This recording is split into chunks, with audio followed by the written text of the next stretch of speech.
Welcome, everybody. Welcome back to the podcast. You are listening to In the Company of Charity podcast.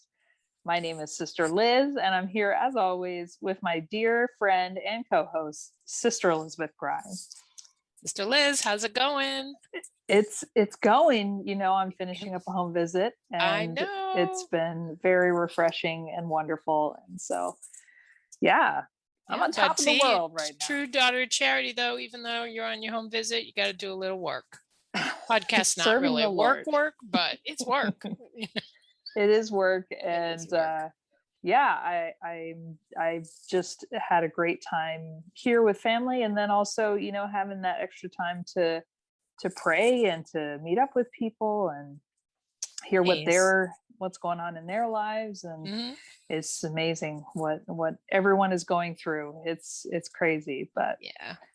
Well, it's good. It's a good thing. It's a good thing. You got to see them. I mean, it's been over a year since we've seen anybody. So I'm happy for you that you got to see your fam. Yeah. It's great. Mom and dad. They're like the mom and dad of the community. Your mom and dad. The Schobergs, Bill and Deb. That's it. I don't even call them Bill and Deb. They're just mom, dad. Mom, dad. They're a staple in Emmitsburg, Maryland. They are. They're fabulous, fabulous people. Yeah. So we let you in just so they could come. Just so we can have them as our mom, dad. We said, okay, let Liz in. Please. That's right. We want those people. And we want those people. Yeah. Well, tell them I said hello. Of course. And I'm so glad they're giving up a little bit of daughter Liz time. Yes. Yes. And they're proud folks, and they're very genuine and loving. So I like to soak it up. There you go. Because then you're coming home and you're not going to be so special in the trenches. That's right. People to serve and phone calls to make and counseling sessions to do. So see that you're going to get busy as soon as you get back. Yes, it's true. It's true. Well, let's talk about what's on tap today. This is an amazing interview that you recorded with Sister Margaret Ann Wooden. So I'm so excited about this one. Yeah, Sister Margaret Ann, as you'll hear, is a first grade teacher in Emmitsburg, Maryland. And she is working at Mother Seton School, which is the first school, the school opened by Elizabeth Ann Seton, St. Elizabeth Ann Seton. And she, as I said, teaches first grade there, which, I can't even imagine. I can't imagine. On a normal day. Yeah. I'll, to put out there, she and I have been friends for quite a while, and it's really a unique friendship because we have absolutely nothing in common. And so we're always just, kind of interesting to each other because we don't engage in any of the same things, But I have gone to help her set up her classroom and things like that. And she has at other times been able, when they're cleaning out a library or something to hand over and donate some books to our cause up here with refugees and with tutoring kids. So it's a nice relationship. She's a great sister. She's an amazing teacher. So you'll hear that in this interview. She's going to talk about what it was like to be teaching first graders during COVID and what the school and the students had to do just to adjust and to get back into the classroom. And they were in school much of the time in person in school. So it was quite a challenge. So it's amazing to me how kids can possibly learn. Let this be saved for posterity to know what it was like to try and teach children during COVID. And, her experience of you can't touch anything, you got to clean everything afterwards, all these rules. And then there's the natural progression of kids learning about life, how to share, how to play, how to not hit each other when they're angry. That's right. You're supposed to learn that stuff. Yeah. Part of it you learn in school, and that's a real rub, I thought. Oh yeah, I can't imagine being in a classroom of first graders in their natural state let alone first graders in like cubicle state, where they're isolated and they can hear one another and they can see one another, but they can't interact really with one another. That's a thing that kids do. And, Mm, I mean, we all do it, but they're just so natural and in some ways so undisciplined because they're so free yeah. with themselves in that age. And so personally, I may have liked having all the first graders in the little cubicles, like in control. But she's really going to share about how that process came about and really what impact what impact it had this school year, but then the projection of what this may look like later. Mm, How will she, how will the teachers in her school, and really how will teachers across the country deal with the recognition that school somewhat happened, but it didn't really happen, and what were the skills that the students didn't get, that still have to be learned exactly. or experienced. And so she's going to talk a lot about that. And yeah, I think it was a fun interview for me, because it was just fun to talk with her about something that she's so passionate about, and I know is just everything about who she is. And Mm, so but then to really hear what she and the other teachers at Mother Seton School had to do to step up to make sure that their students didn't lose out, which really admirable efforts they went to. you have to work 3 times as hard to Yeah. do, half as much as you can possibly do under the Yeah. circumstances. Yep. It's really something. And we know that there's a lot of teachers out there who've been doing such good work, and we thank you, any of those listeners who are teachers. We know that it's been a crazy time, and it'll be playing a lot of catch up, no doubt. And valiant efforts on all ends for schools and school administrators too. So Yeah, we appreciate you so much, all of you teachers, because the future is in your hands for sure. And uh, so we're just really, the efforts that had to be put in are just remarkable. So we're going to listen to one teacher in one school, but she kind of represents teachers across the country. yeah, enjoy it, guys. God bless you all.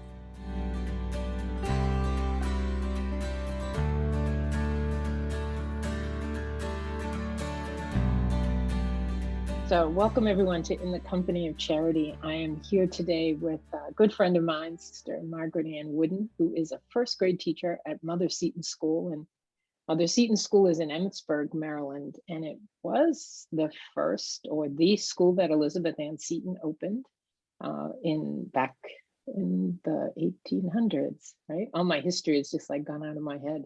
So we want to welcome Sister Margaret Ann to the podcast today. And she's going to tell us a little bit about what it has been like to teach during COVID.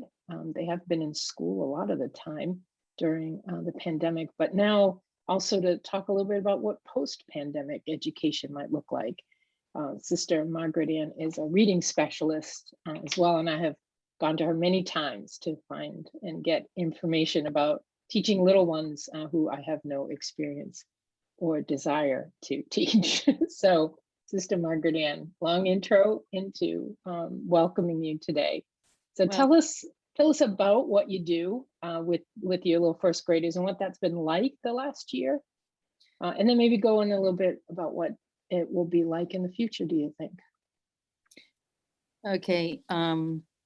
Now we left last year of March 15th, exactly.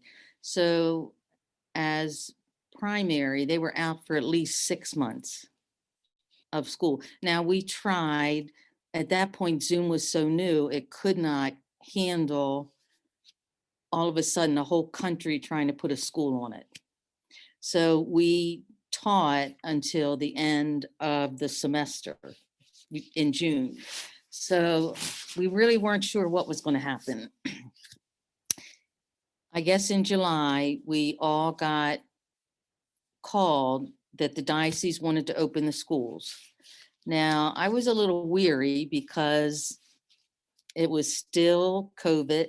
A lot of people were still getting it, but the diocese had worked with Frederick County, and they really, I have to give the administration, they set up protocols that really helped.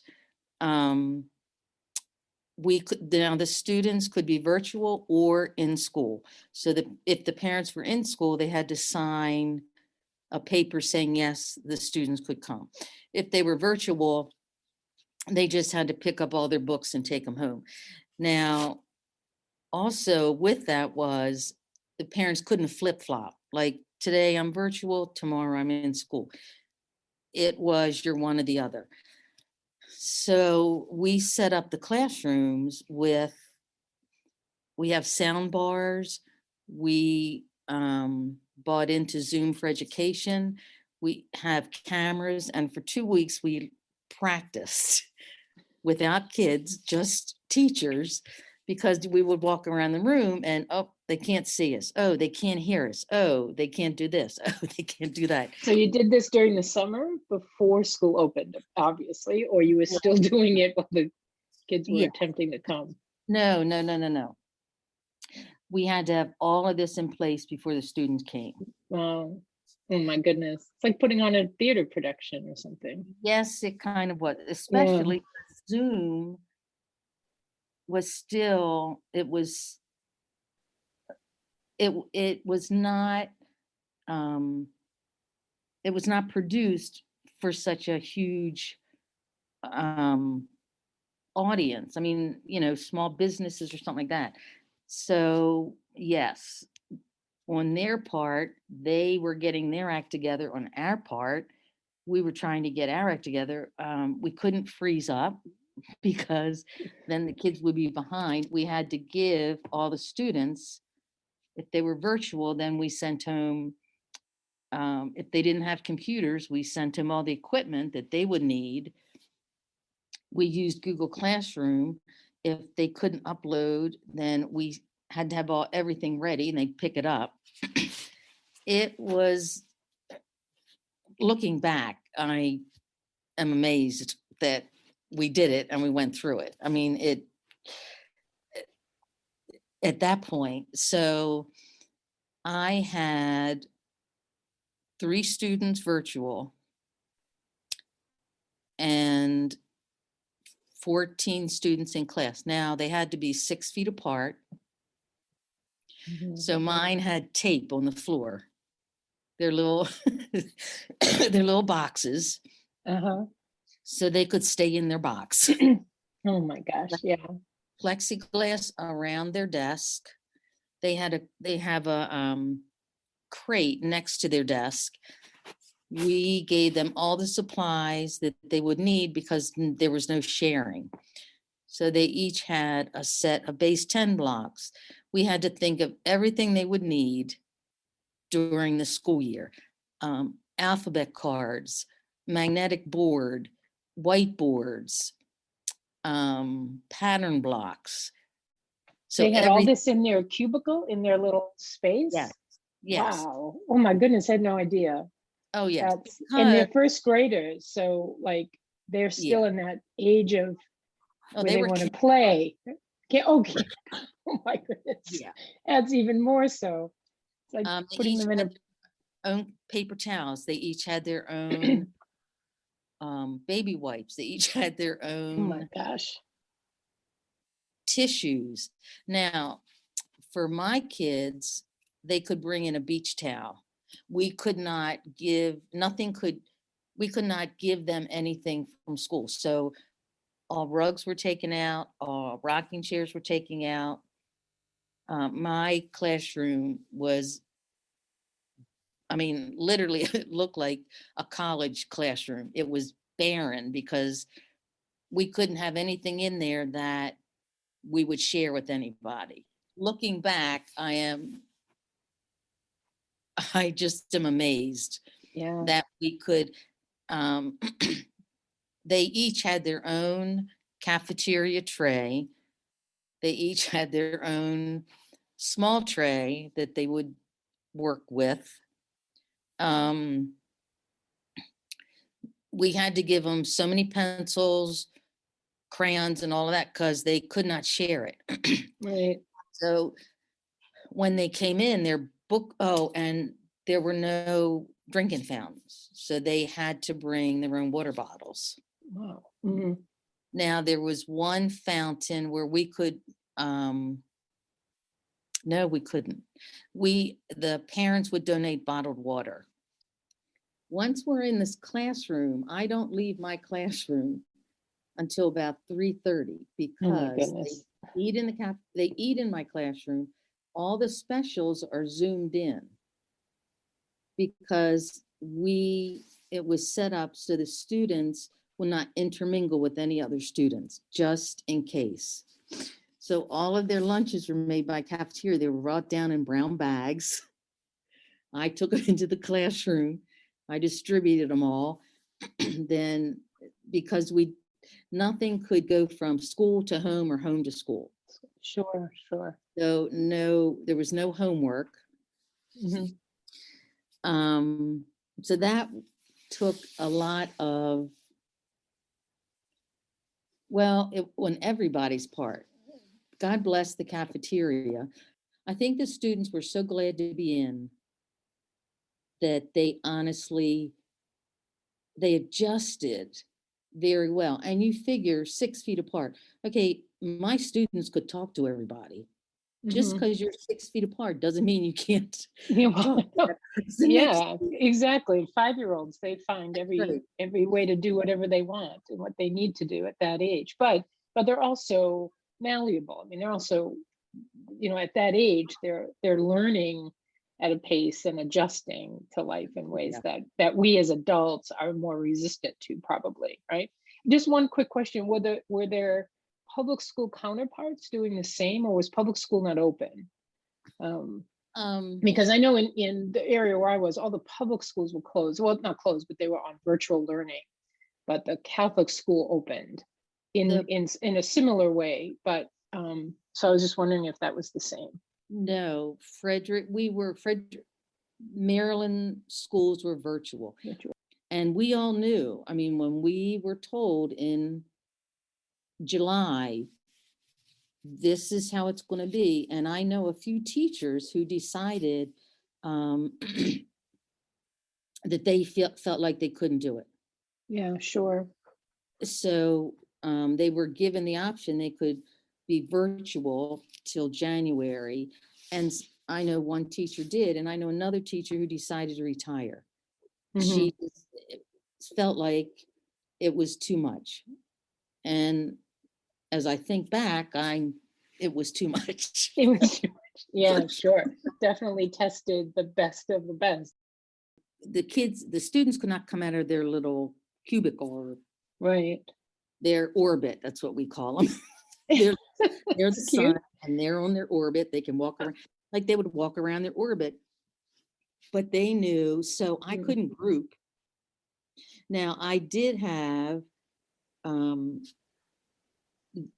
they had extra plexiglass. So I had the men make me plexiglass so I could sit 4 students at a table, but they were still in plexiglass so that if I needed to.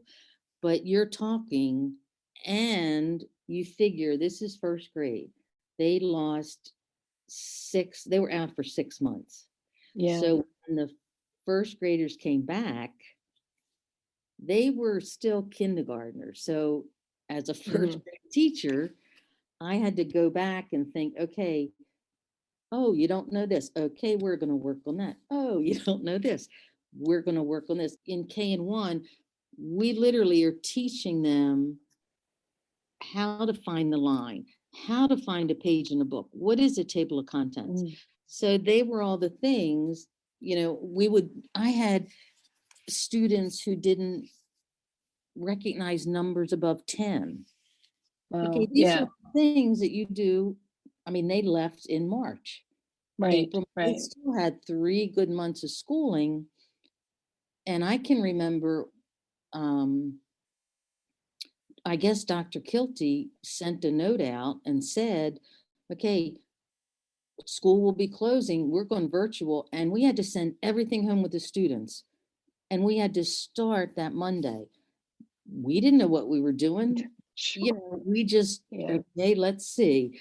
The parents, they're not, I mean, they're teachers, but they're not certified. So you say to them, okay, in this page, blah, blah, blah, blah, blah, blah. You know, it was, yeah. So what the diocese did, which I think was excellent, the end of last year, I guess in May, because we, report cards went out, we still did permanent records. The diocese had a checklist for each class, so each grade. So kindergarten, it was, this is what I taught in school, this is what was taught virtual, and this was what I did not teach. Wow. That came up to me. So when I looked at it, I said, okay, these are the things that I just review a little bit. These are the things, because they're virtual, I'm really going to have to see if they know it. And these are the things that I have to teach.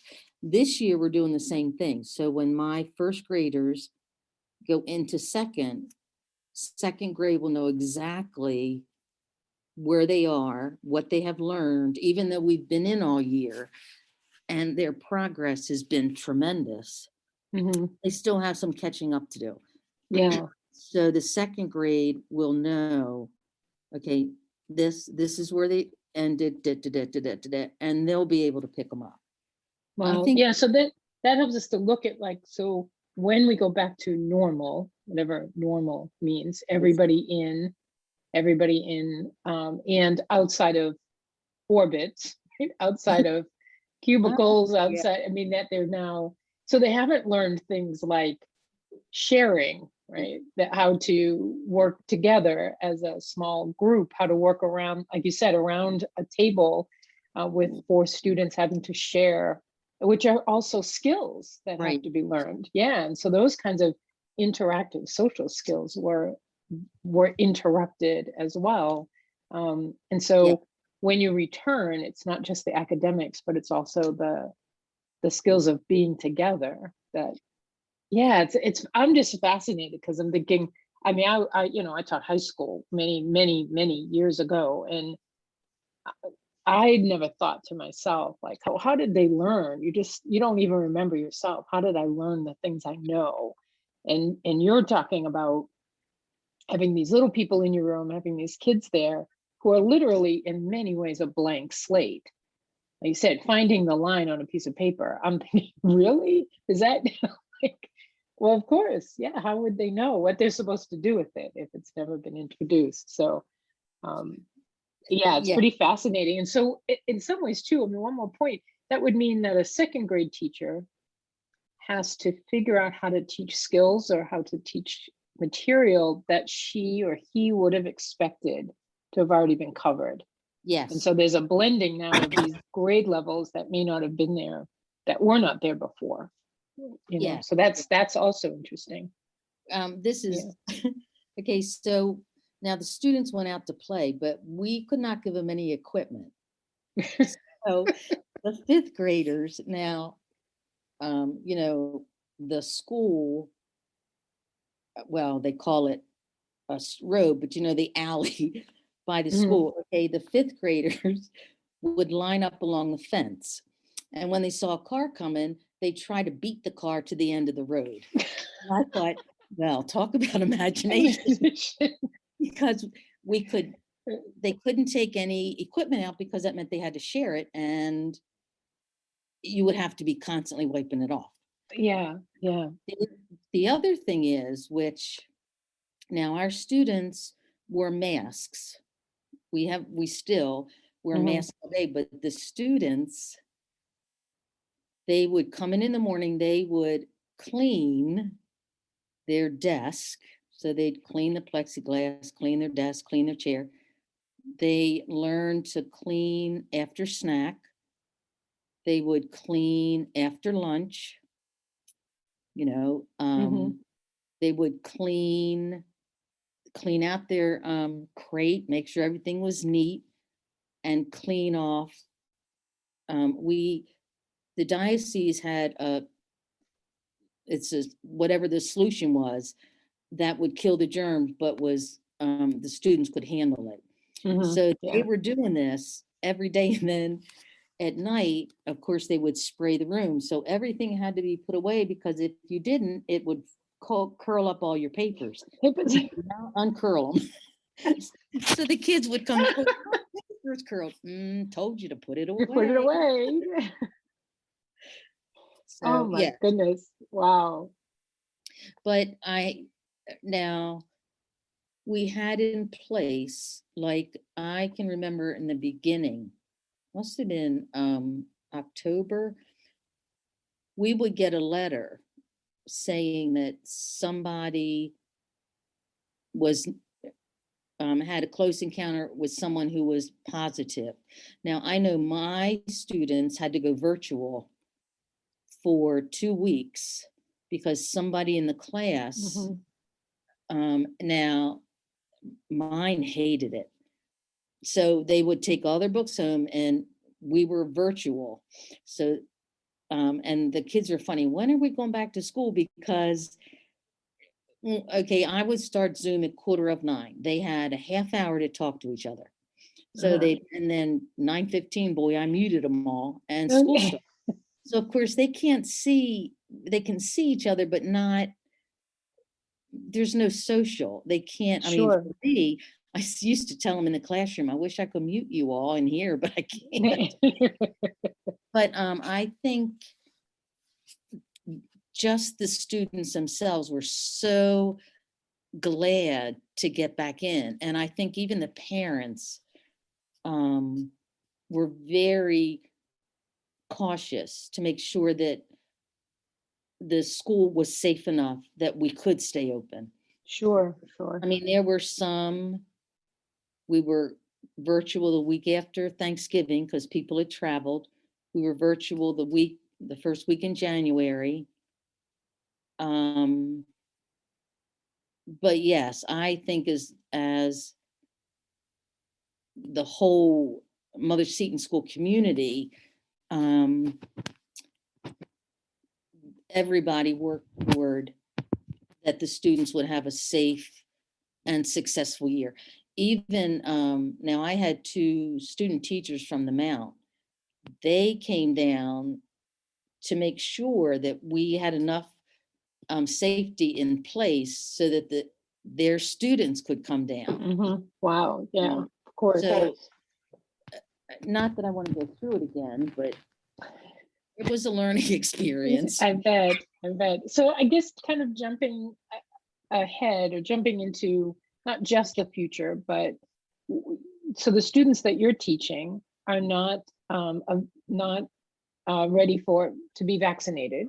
So you're in a classroom, you may be, but and the other teachers might be, but none of your students are, because as of right now, they're under 12, obviously, in kindergarten, first grade. So because of the lower numbers, because of the, now we're talking, in almost June of 2021, and the numbers of transmission are much lower, the numbers of deaths are lower, all of that, but you're with a group of people, young ones, who are not vaccinated and can still spread and can still catch disease. And even as a vaccinated person, you're not completely 100% protected. So has the end of the year begun to loosen up a little bit? And are you anticipating, when you come back in September, that if the vaccine has not been approved for them, where does all this, or do you even have a plan yet for where all this goes from this point? We still have to do the wellness survey. We still all wear masks. No one can come into the building without a mask. I have mine on all day. The students have theirs on. They wear it out at recess. So what we've tried to do is, since they came back in January, like we did have a spirit week where the students could dress up. Now, they still are in their, we're still separated. I'm in my classroom, but we'll do a lot of things through Zoom. We had a volleyball game between the 8th grade and the teachers. All the students got to watch it by Zoom. Mhm. Now the 8th grade were there. So in that way, we had a talent show. Let's see, K1 and 2, we went to the auditorium to watch it. Now we were 6 feet apart, Mhm. but the others, everybody else watched it through Zoom. When that was over, we had a half-hour break. We were back in the classrooms. 3rd, 4th, and 5th went to the auditorium, and we watched it through Zoom. We've had Hmm. liturgies, and they're all through Zoom. And then communion is given out at the end. We had a May procession, a Zoom May procession, where we could watch it through Zoom, and each class went out, put their flowers in kindergarten. So we've tried to do things where the students are safe, but they're also they feel like they're a community. We had the Sure. walk-on where we raised money for we have a sister, Brenda Monahan scholarship that her sister started. So all the money that the students raised went to that, and they get pledges for walking. But each class did it. Usually the 8th grade will take the first, and they didn't. Each class did it individually. The 8th grade had a picnic. They will graduate at the Basilica of St. Elizabeth Ann Seton.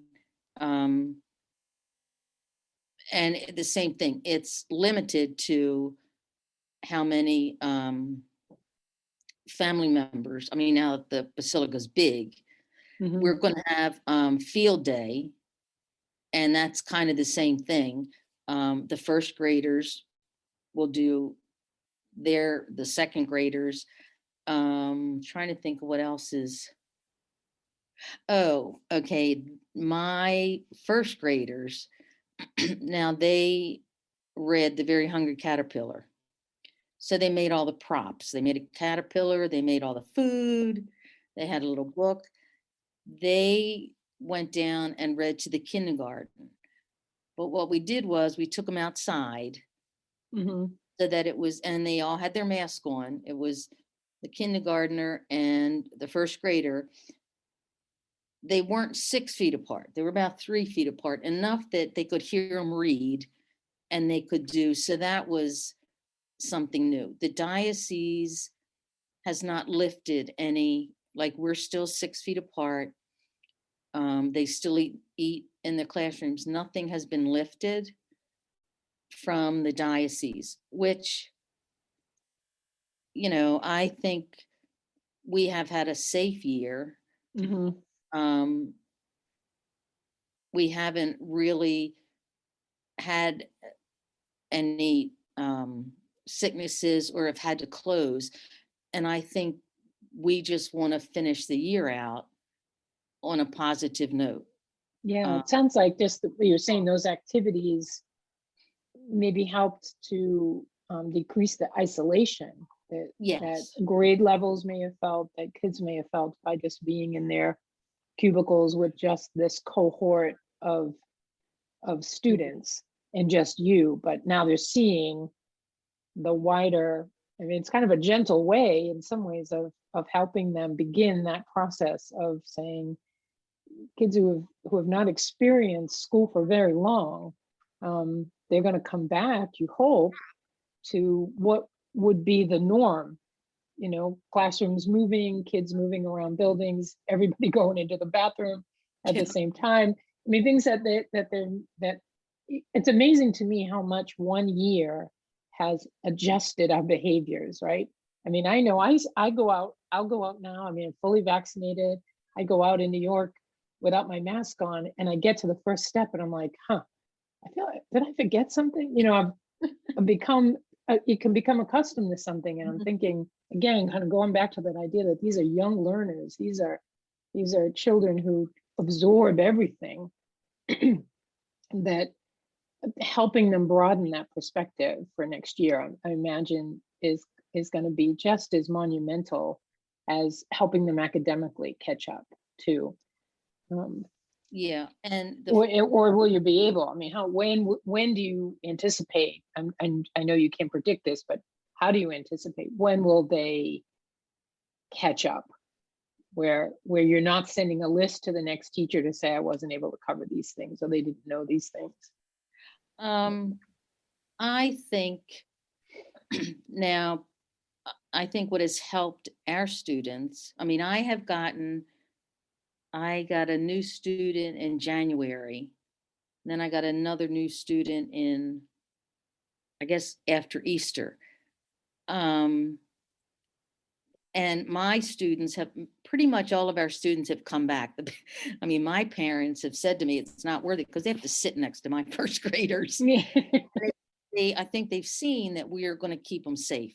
Sure. All mine are back in, but I know the students that were virtual and came in, they have no idea of routine or structure. Now they're on with us all day, but and they don't have the stamina. Well, interesting point. Yeah. They want to get off, they get off. I mean, I had one kid tell me the other day, he says, we were doing something. He said, I'm not doing it. I said, that's not a choice. I'm not doing it. I don't want to do it. I said, you have a choice. You can do it now, or you can do it on your time, which is my lunchtime. I'll do it, because at home and no, how do I say, nothing against the parents. Sure. Yeah. Aren't in first grade, so I'm not going to find their page. Where the parents are there, they'll help them. They'll, and I will say to them, you're not home, so you need to learn to find this page. And yes, it takes them forever. But if they don't learn it, I'm not going to be with them in the next grade if they don't learn to fold a piece of paper. And yep, sometimes it takes them 20 minutes and we just stand there and we wait. But it was just interesting what the first graders that came back from being virtual were lacking. And it's just, they weren't used to being in the classroom. One of the first graders got up. I said, where are you going? He said, oh, I'm going over here. No. Yeah, not where I'm teaching. But we don't do that. Yeah, I'm not sure what normal will look like. Yeah. Or if we'll ever, when a normal will appear, meaning everything is still new. And so when we talk about the new normal, you think what a normal classroom is really not that normal either, because each year you have new teaching styles and you have new awarenesses and ways in which education can happen in a classroom. So how we become adjusted. And just as you're saying, I think the idea that all people being vaccinated, this pandemic has taught us, if nothing else, that things spread quickly, right? And and I think we kind of know that, but we felt somewhat protected. I agree with you. We're not going to feel as safe. If this could happen, it can happen again, and that's always going to stay in the back of our minds. We're not God, and we can't control everything. Right. Penicillin's not going to do it, or the hand sanitizer can help, but you're right. I mean, and it's interesting because when you think about, again, the students that you have, especially the kindergartners, and I would imagine the Head Start kids, the 3 and 4-year-old preschoolers, that this is what they know now. Again, that kind of blank tablet of students coming to learn what is school like, having had no experience prior to this. This is what they will know, and it won't seem some lessening of these restrictions will feel maybe good to them, or but this will feel normal to them, Yeah. And so how they will progress in their education, what they'll expect, what young parents will expect as far as what does it mean for you to keep their child safe at school. It's going to be really interesting to see how we let some of this go, maybe, or not. I think the fact that when the students come in, they feel like that we will keep them safe as best we can. Mm. Like sometimes the students will ask me, oh, that's right, we can't have a Christmas party or something. I'd say, no, not right now, because I mean, they understand a lot more than we think they do. Yeah, I yeah, think if they feel welcome and they feel we respect them, they respect us, and that we will keep them safe, you know, as I mean, we did everything. I think our students felt safe. As the year went on, I wasn't as anxious as I was in the beginning, because it was like, "Ooh, sure. God." I was fascinated by everything that you shared. I had no idea.